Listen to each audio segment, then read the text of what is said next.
Welcome to toy-polloi. No Legos were harmed in the making of this video. Hello and welcome to toy-polloi and part 3 of the vintage Kenner Death Star restoration. In part 1 we worked on the ground floor, fixing some of the issues with that. We made some new trash for the trash compactor, some new glass panels to go in that as well, and also a custom floor panel for the entire playset to sit on. And in part 2 we worked on the first and second floors, fixing the broken struts because these were always broken in this playset, and also getting some replacement cardboard panels to go on the sides of the Death Star. In part 3 we're going to work on the top sections of the Death Star because I need to show you how to make a replacement rope swing. You see I actually have one in position already there, and we need to do some work on the main gun that is on the top floor of the Death Star because this has a few little issues. The main one being it won't stay upright. You can see here that when you raise the gun it just falls down again, so we're going to sort out that. And the other issue really with this Death Star is that there are no stickers on it. All of the stickers are pretty much sort of fallen away. I think there's one left down on one of the computer panels down here, but otherwise they're all missing. So I'm going to sort out getting an original set of the stickers working, but even when those stickers are in place there's a few gaps and places that look like there should be more stickers, so I'm going to make some custom stickers to fill all of those gaps. So let's get started on the next part of this restoration. For the rope swing I was actually able to get a replacement reproduction one. Now this came from a place called reproparts.net and it's fairly cheap. I think it was $7 and $7 shipping to the UK, so I actually bought a few other bits just to make the sort of shipping worthwhile. And this is a good reproduction. It's the right sort of size and scale, and it's made of a fairly sort of supple sort of plastic, and it does the job quite nicely because the idea with the rope swing is that it sort of clips over Luke's arm. You can just about sort of squeeze this over like so, and then the smaller little loop there hooks onto the hook in the Death Star playset, and you can sort of recreate somewhat the sort of rope swinging part of the movie. It's not particularly successful, and I actually had in mind before I managed to buy this Repro one, I thought I was going to make my own version, and I'm still going to do that because I think I can make something that's going to work maybe even a little bit better than this original one, because essentially all this original one is two little loops. So we've got a smaller loop at the top, a larger one at the bottom, and then a sort of, well, you know, a piece in between. But I thought if we just sort of made the loop at the top and the loop at the bottom with some elastic in between, we'd actually end up with something that's a lot more swingy. For the loops at the top and the bottom, the standard place for me to go is in my box of O-rings. Now I bought this box of O-rings years ago. It came off eBay. I think I paid £3.50 for it, and if I open it up you'll see that it is a massive selection of O-rings. We've got larger ones down here, and in the top section we've got a whole sort of swathe of smaller O-rings. So I've had a quick search in there and I've picked out these two O-rings, and you can see here if I line them up next to the reproduction little rope part, I'll just line that up in the middle, you can see those match quite nicely. So I'm going to use those as the basis, and then we'll put some elastic between them. Now if you want to do this for yourself, it's probably best if I measure these so you can see what sizes they are. So that one, the outer diameter is 1 centimetre, and the inner diameter for that is let's say 6 millimeters. And the smaller one is very small. That is 6.5 millimeters outer diameter, and the inner diameter is only about 3 millimeters. So these are pretty small O-rings, but they should do the job. Actually, we can see that that larger O-ring is going to fit over Luke's hand a little bit nicer, just because it's made out of rubber. It's got a bit more stretch to it. So let's construct this new rope swing and see how well it works. For the elastic, I've got this 3mm flat elastic. Now this is something I bought for another project. I can't actually remember what the project was for, but I've got a whole load of it here. There's about 5 meters here. I think it's probably an Action Man restoration, because this is normally the stuff I use for sort of replacing belts and loops on those. It's very useful stuff, so it's always worth having something. So I've just got to cut a small length of that off here. I'm going to thread that through this smallest of the O-rings and fold it over, and then you could just tie this. I think tying probably would work, but as I'm sort of used to doing this for Action Man projects, I've got a needle and thread here, and I'm just going to sew this very neatly, just this top little section, and then we'll trim off the excess, and then we can measure the length of the original sort of rope here, and we'll do the same on the bottom sort of larger O-ring. I think that should work quite nicely. So just a quick little bit of sewing here, a few sort of pushes through with the needle, and we should be able to make that hold in place quite firmly. Just needs to be strong enough, you know, it doesn't need to be too strong, but strong enough to hold one single action figure. Well, 2 action figures, because really we want to have Luke and Leia on the rope swing, don't we?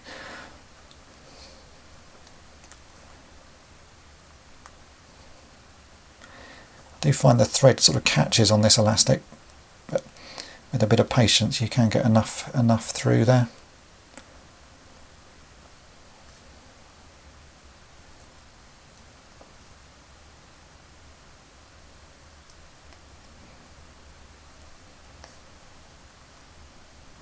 That's probably enough, so I have a pair of scissors here. We just trim off the threads either side.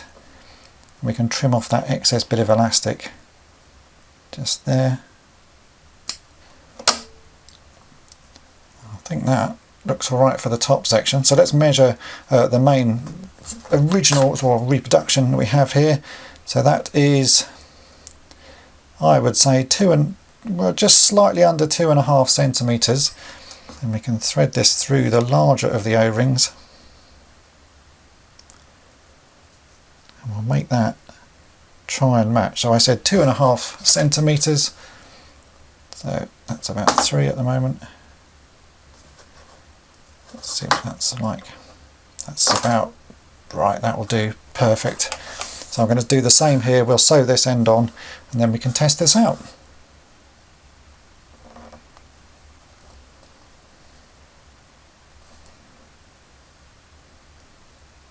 And there's the finished sort of replacement one, but you can see now this has actually got a bit more elasticity to it and a bit more springiness if we compare it to this one, which is pretty solid.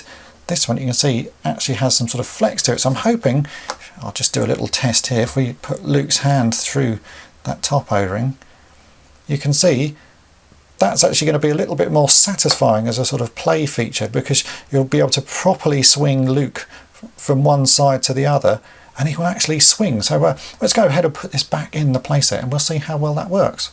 It's now time to test the rope swing. So I've got the Repro one here attached to Luke's hand, and we can just hook that on the tiny little hook that is on the underside of the floor there. And you can see he sort of swings about, but not massively. He does swing about, but it's a little bit underwhelming. So we'll unhook that one. We can take off this reproduction rope swing. I will just put that there for a moment, and we'll put on my one that's made out of a couple of O-rings and a bit of elastic, and we can hook that on as well. See if I can hook that on the thing. There we go. And now this one, you can see he's got a bit of a spring to him, so it's a lot more of a springy action. And we'll try and swing him from one side to the other, see if he can go and get layer. Ooh, and he does. So it does work actually pretty well. It's obviously it looks a little bit strange because it's a bit of elastic with a couple of O-rings, but it does do the job, and you can have Luke there swinging between the two sections of the gantry as it's been sort of moved away. I think it actually looks pretty good. It's not ideal, but it does the job. As I say, you can always just go and buy a Repro one. These are pretty cheap, and actually I think these are actually pretty good quality. There's still enough bend in there that it does the job, but for my sort of senses and my amusement, I think this one made out of a couple of O-rings and a bit of elastic works pretty well. Now, another really common issue with this Death Star is this gun, which is on the top floor. It's supposed to be able to sort of stand up and stay in place when you move it like this, but whatever mechanism is used inside to hold it in place sort of seems to fail over time. Now, I've not really looked inside of one of these before, so I don't really know how it's supposed to work, but you can see this one doesn't. It should stay upright and it just falls down. So I think really the first thing we need to do is actually to take this apart and see how the mechanism is supposed to work. Now you can see on one side there are 3 Phillips head screws. So I've got a little pot here. I've got a Phillips screwdriver. I'm just going to unscrew this and we'll take it apart and we'll see how the mechanism is supposed to work and whether we can do something to fix it. I'm sure there's going to be a way to get this to work, but really, until I've looked, I'm at a loss to know what is the actual cause of the problem. So that's the 3 screws out. I'm hoping that this should just sort of prise apart.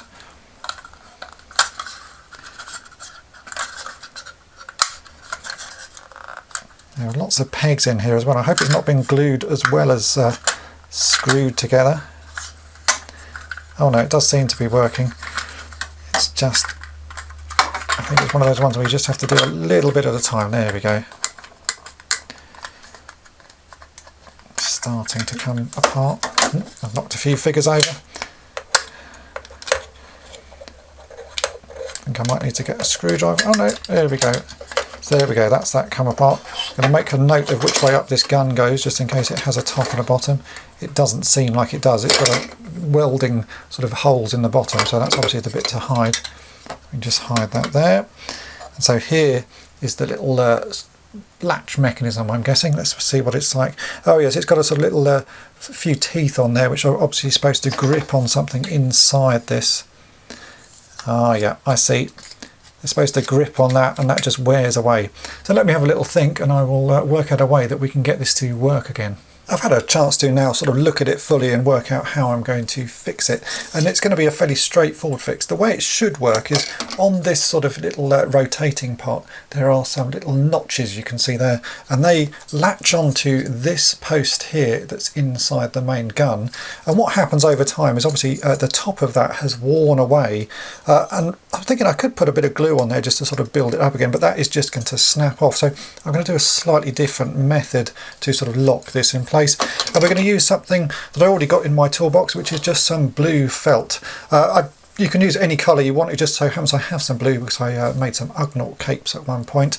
And we're just going to use a bit of that and stick it over the edge of where these little teeth are, just to give it some sort of extra depth, and also just something a little bit softer to grip on, because I think this plastic is always going to wear away the plastic on here.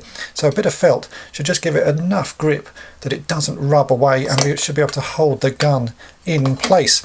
Now the felt I have is actually quite thin, and I think it could do with being a little bit thicker. So what I've done is I've stuck some double-sided tape on it. I'm just going to cut off a small section of this felt. So we've got a bit with some double-sided tape on. I'm going to cut that in half, and I'm going to sort of double up the felt, so we've got it sort of double thickness. So just take off the double-sided tape here. So there we go, we've got a bit of felt with some double-sided tape on it, and I'm going to stick that on top of another piece of felt so that we've got double sort of thickness felt. Like so. You can just about see that it's a little bit thicker. Now we're going to cut off two strips that will just stick along this edge here, and I think that should work. So I'm going to cut those off, stick them on, and we'll test the gun out.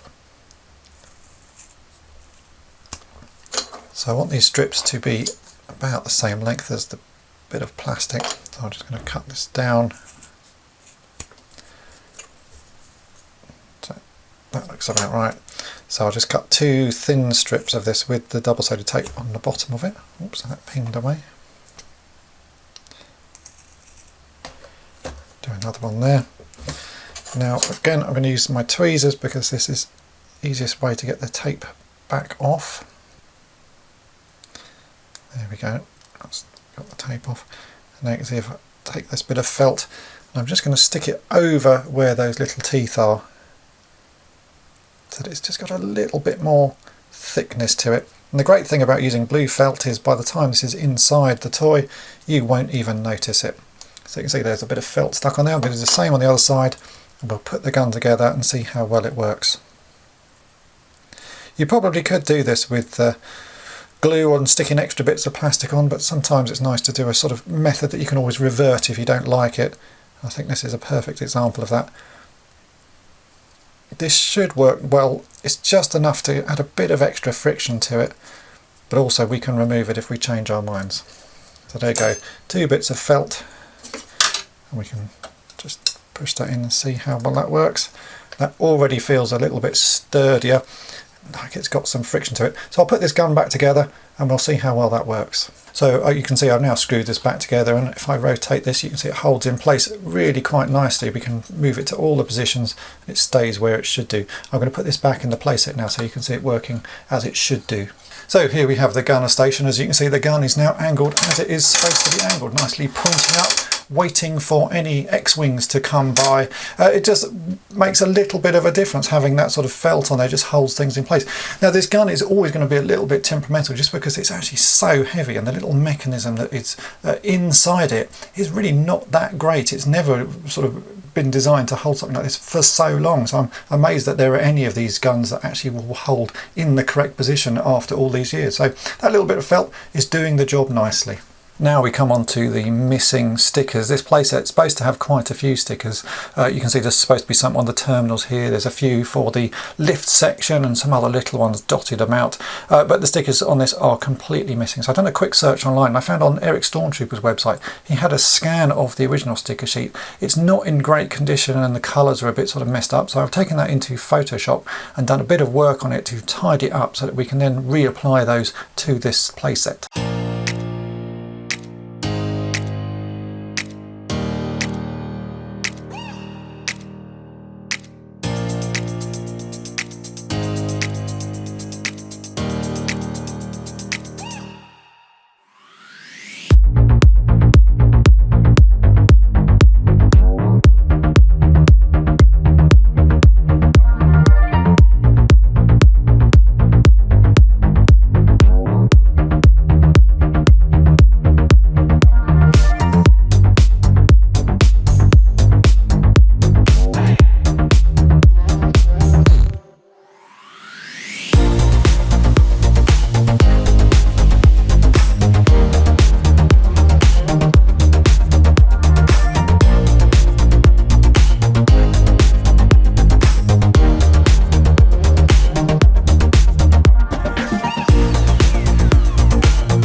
And here is the result of all that Photoshop work. I've now got a nice tidy sticker sheet that I can use to apply to this playset. I've printed these out on sticky back glossy paper. You can see there's a nice bit of a shine to them. I think the originals were a little bit more matte, but I quite like this glossy paper.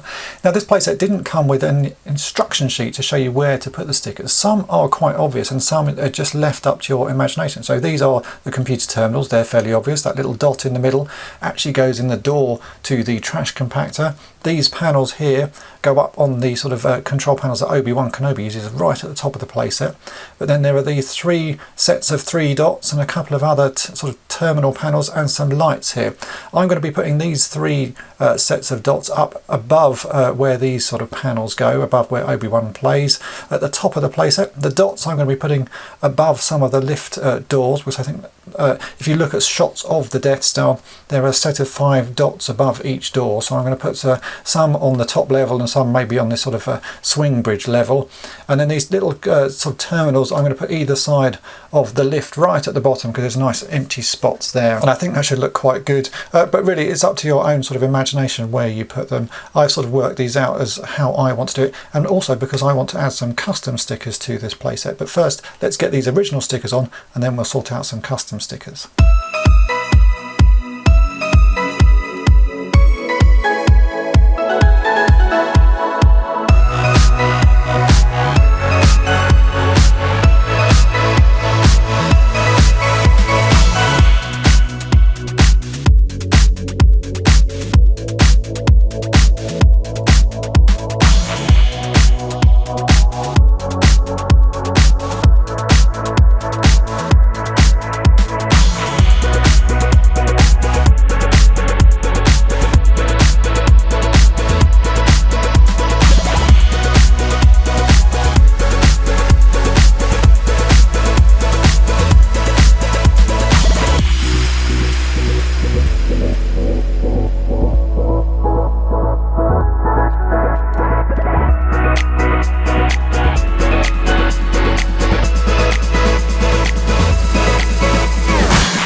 stickers do actually make quite a big difference to this playset, but there's still a lot of areas where there are sort of big gaps that really could do with a little bit more detail going on. I think the gunner chair, for one, just needs some details around the sort of where the pilot sits or the gunner sits, because there's just nothing going on. Also, on the swing bridge level, there's no details whatsoever, so I think we can do something about that. And also, again, when we come down a little bit further, if I just move my camera down, these control panels, the top bits look great, but the sides are really blank. So I'm going to go and do a little bit more work in Photoshop and make some custom panels. Now, I've already measured all of these bits, so here in my little notebook you can see that I've measured everything and made sort of rough diagrams of what I'm going to do, and this is the basis for all of my sort of custom work. I do a little diagram like this. I'll then take this into Photoshop and create some new stickers. So let's go ahead and we'll create some new stickers based on these measurements.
Right, and I'm back at my desk, and here is the finished result. If you want to see all of the Photoshop work, I've actually split that off into a separate video, because I know some people like to watch all of that in sort of greater detail, but for now you just had a little sneak peek of what goes on, and this is the end result. You can see there's quite a lot of stuff.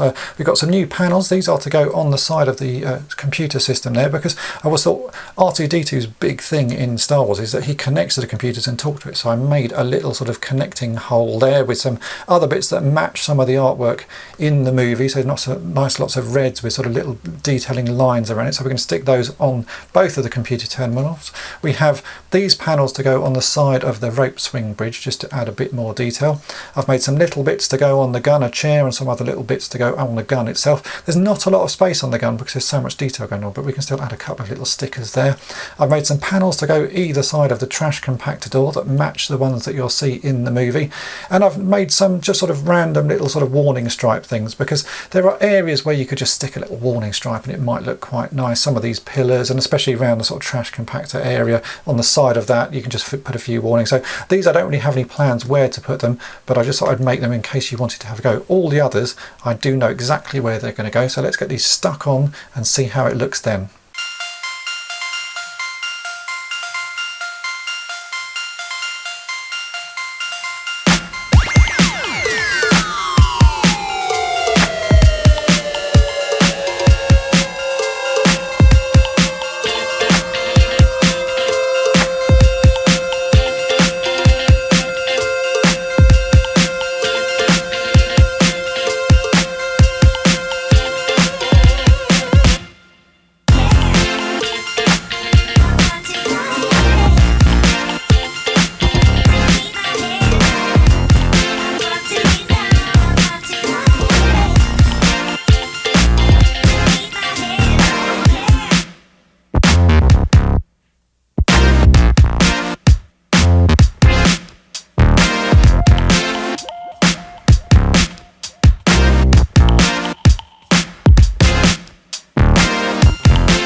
And there we have it. That is my finished version of the Kenner Death Star. I've added stickers to a few places, as you saw. I particularly like the ones that are behind R2-D2. The way they just sort of add a little bit more extra to that control panel, and the fact now you can sort of actually imagine R2-D2 connecting to the computer and talking to the Death Star computer.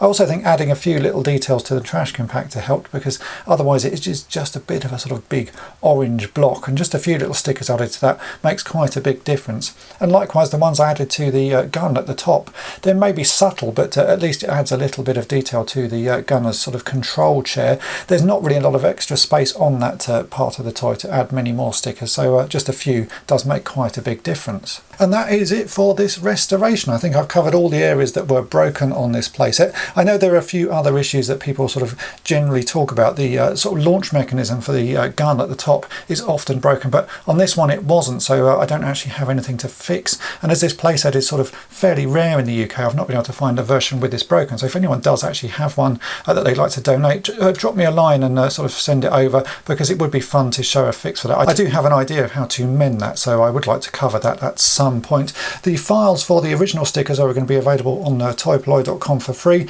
and my custom stickers will also be available there for a small charge. So if you want to have a go at sort of customizing your own Death Star, then check out toy-polloi.com. And if you've enjoyed this video, make sure to hit the subscribe button and tap the bell to be notified every time I upload a new video. And thanks for watching.